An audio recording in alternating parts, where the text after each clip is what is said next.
El Loco a fait ses valises, ou plutôt il n'a pas pu les faire puisqu'ils lui ont bloqué l'accès du Luchin, le domaine de Luchin. Évidemment, c'est un peu leur commanderie là-bas. Superbe centre d'entraînement, Luchin. Oui, en plus Bielsa a tout refait, voilà, ils se sont mis bien pour lui et finalement il est parti. Il a été donc suspendu de ses fonctions par un tweet du LOSC. Oui, c'est la modernité. Qu'est-ce que vous pensez de ça? Voilà, il était... Vous avez l'impression que ça commençait à prendre son idée de jeu, ou que vraiment c'était tout pété et qu'il n'y avait aucune chance que ça prenne et que c'est une bonne décision finalement? Stéphane? Qu'est-ce qu'il est allé foutre là-bas?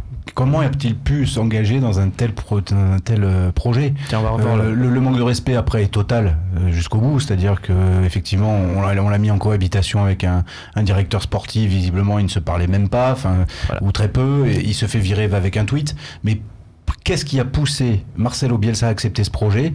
Alors l'avantage que j'y vois, c'est que ça enlève un petit peu cette espèce de fantasme qu'il y avait à Marseille par rapport à ce retour de Marcelo. Là on a vu qui s'était planté largement à Lille, et tant mieux que ce soit à Lille qu'il soit planté, mais du coup les Marseillais on entend moins, avec Bielsa ce serait mieux, parce que il faut quand même se rappeler en début de saison ce qu'on a entendu à ce sujet. Alors oui, mais le truc c'est qu'on saura jamais, parce que c'est la force, c'est aussi le charme de Bielsa, c'est qu'il ne s'adonne pas à cette petite cour de journalistes de raconter sa version, de donner sa version des faits, alors que de l'autre côté par contre ça y va. Ça risque de venir quand même. De l'autre côté, je peux te dire, je me demande même si Luis Campos il a pas directement en fait les codes d'accès des admins de certaines rédactions pour entrer directement des articles, tu vois, comme ça va plus vite, il gagne du temps, et c'est lui direct qui appuie sur envoyer et valider, parce que c'est vraiment incroyable quand même le déferlement d'articles qu'il y a eu anti-Bielsa, et surtout où au détour on glisse une petite phrase en disant, alors que Luis Campos lui il a rien à se reprocher, avec un travail incroyable, où on t'explique que Luis Campos il est venu le dernier jour du mercato à proposer Wilfried Bony et Hakim Mangala, et que Bielsa a dit surtout pas, moi je veux Edgar Ponce et lié ou un truc comme ça. J'ai l'impression que c'était un vieil homme politique des années 70. Non, voilà. On nous vend une version de l'histoire qui est totalement erronée. On ne sait pas ce qui se passe, on ne sait jamais, c'est le charme aussi. D'accord. Après le projet, on sait pas ce qui se passe, mais ça fait 50 ans que Bielsa, à part du Chili, part fâché des endroits où il a travaillé.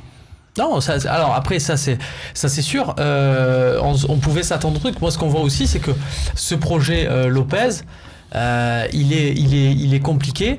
Peut-être que Bielsa avait l'envie de se dire moi je vais arriver à changer à ça, et je vais arriver. En fait il s'est peut-être dit sans moi ils sont morts. Et en gros, je pense que c'est ce qui a fait que Bielsa a accepté d'être dans ce projet-là. C'est que Bielsa, il s'est dit, sans moi, je suis la caution entre guillemets sportive, sinon ça fait pas rêver. Ils prennent des mecs, ils mettent de l'argent sur des paradis fiscaux pour faire des plus-values. Tout le monde aurait voulu ça. Oui, mais c'est lui qui a voulu un effectif hyper jeune. Oui, parce que déjà à l'OM c'est ce qu'il voulait. C'est lui qui a dégagé à l'époque, il voulait des gens super jeunes. Mais peut-être que Bielsa, il s'est dit, je vais accepter parce que là je vais avoir du temps, quoi qu'il arrive, parce que sans moi ils peuvent pas, leur projet n'est pas crédible. Est-ce qu'il a choisi ses joueurs, Bielsa? Il a eu quand même un droit de regard, les profils. Voilà, mais... Puisque c'est quand même du joueur très jeune, de l'espoir. Ouais. On a la liste des achats du mercato. Le seul qui est à peu près valable, ce que j'ai vu des rares matchs du LOSC que j'ai pu regarder, c'est Thiago Mendes. Le reste, c'est pas terrible. D'ailleurs, ils vont être obligés de vendre là au mois de janvier. Peut-être que ce serait intéressant de s'intéresser. Mais c'est tout le projet global du LOSC qui est remis en question, parce que c'est vrai, comme l'a si bien dit Stéphane au début du sujet, il y a eu des gros fantasmes, surtout quand Bielsa a signé du côté de Marseille. Ah, regardez ce qu'il fait Lopez, il ramène Bielsa. Et il avait promis Bielsa, il a pris Bielsa. En plus, pour ne rien gâcher, leur premier match, ça a été un 3-0. Bon, avec les circonstances un peu heureuses, mais quand même 3-0 contre Nantes, alors que nous, on balbutie encore notre football. Je dis pas que ça va mieux forcément au niveau du côté de jeu, mais on gagne, on est 4e.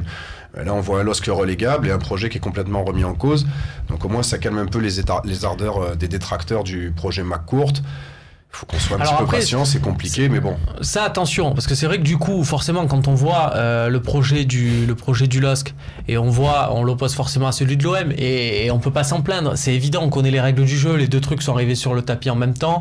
Lopez voulait prendre l'OM, forcément, ils allaient être opposés à chaque fois, à chaque décision. On se souvient d'ailleurs qu'au moment de nommer le directeur sportif, Luis Campos n'était pas encore au poste à Lille, et on parlait de Luis Campos à l'OM, et du coup, quand il y a eu Zubizarreta, il y a eu une opposition entre les deux. Ouais. Ce qui m'amène à dire, aujourd'hui on les compare et on se dit, bah regardez, nous c'est pas si mal, Mais c'est peut-être un peu la facilité, parce que est-ce que Jacques-Henri Hérault, si quand il prend ses fonctions, on lui amène sur un plateau Bielsa, parce que voilà, opposer les deux projets avec le côté paradis fiscaux, et alors que nous on a un truc Champions Project bien plus calé, d'accord, mais si Jacques-Henri Hérault, quand il prend ses fonctions le premier jour, on lui amène sur un plateau Bielsa et Luis Campos, et on lui dit voilà, et c'est ça, ou Rudy Garcia et Zubizarreta.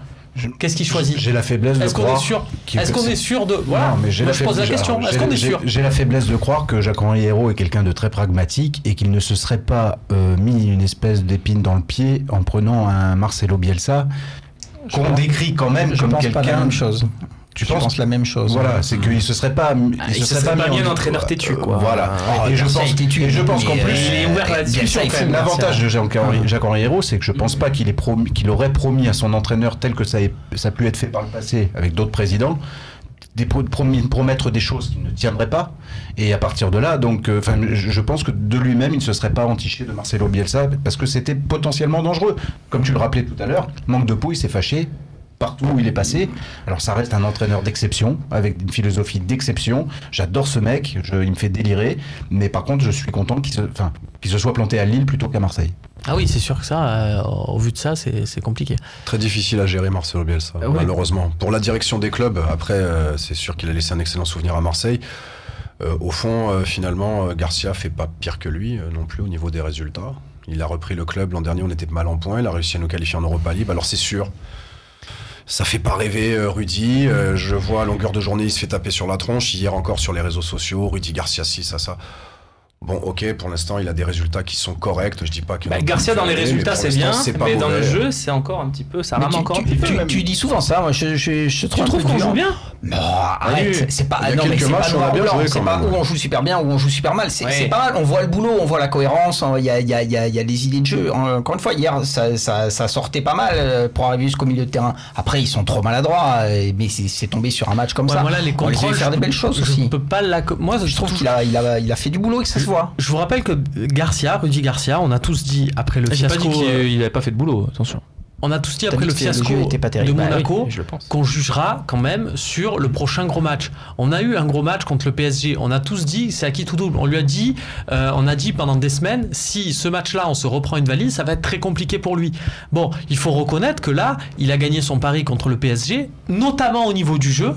Ah oui, non mais tout à fait. Et que quand tu gagnes ce pari-là, tu te dois d'avoir un peu de répit. Et je rejoins Manu, quand il a gagné ce pari-là, il se doit d'avoir un peu de répit que mais on a fait nul à Cognac Sport. L'Europa League, c'était pas terrible, mais si on se qualifie, bon.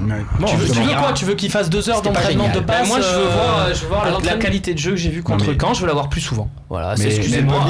Elle peut venir, mais il a fait le même constat que les supporters, Garcia. Il l'a dit lors d'une. Est-ce que c'est du ressort de Garcia? Voilà, il nous faut du renfort. Et on est tous d'accord pour le dire, à des postes clés, que ce soit au milieu de terrain ou même en attaque à gauche. Et le deuxième point, Garcia, il sera jugé, s'il n'est pas dans les 3 premiers en fin de saison, je peux te garantir qu'on sera tous là autour de la table à le défoncer. Parce que l'objectif, il est clair, surtout en faisant une gestion de la Coupe de la Ligue comme il l'a fait. On privilégie le championnat et il a raison de le faire. S'il est sur le podium à la fin de la saison, on lui dira bravo. S'il n'y est pas, ce sera un échec. Le mot de la fin de Manu, après, c'est les questions-réponses. Sur la qualité de jeu, et ça dépend en fait où tu as placé ton curseur. Si tu attends qu'il joue comme Manchester City, non évidemment, c'est moins bien. Non, mais je pense qu'on a un meilleur effectif que Lyon et je vois Lyon jouer mieux, donc ça me gêne. Et réponds à Zako et dis-lui que Zizou, c'est quand il veut. Ouais, Zako. Ça va être compliqué de faire venir Marcelo Bielsa de toute façon. C'est ce que tu préfères, Scarlett ou Hanson. Mais Zizou, ça va être compliqué aussi, on va pas se mentir. Certes. Messieurs, les questions-réponses, c'est tout de suite.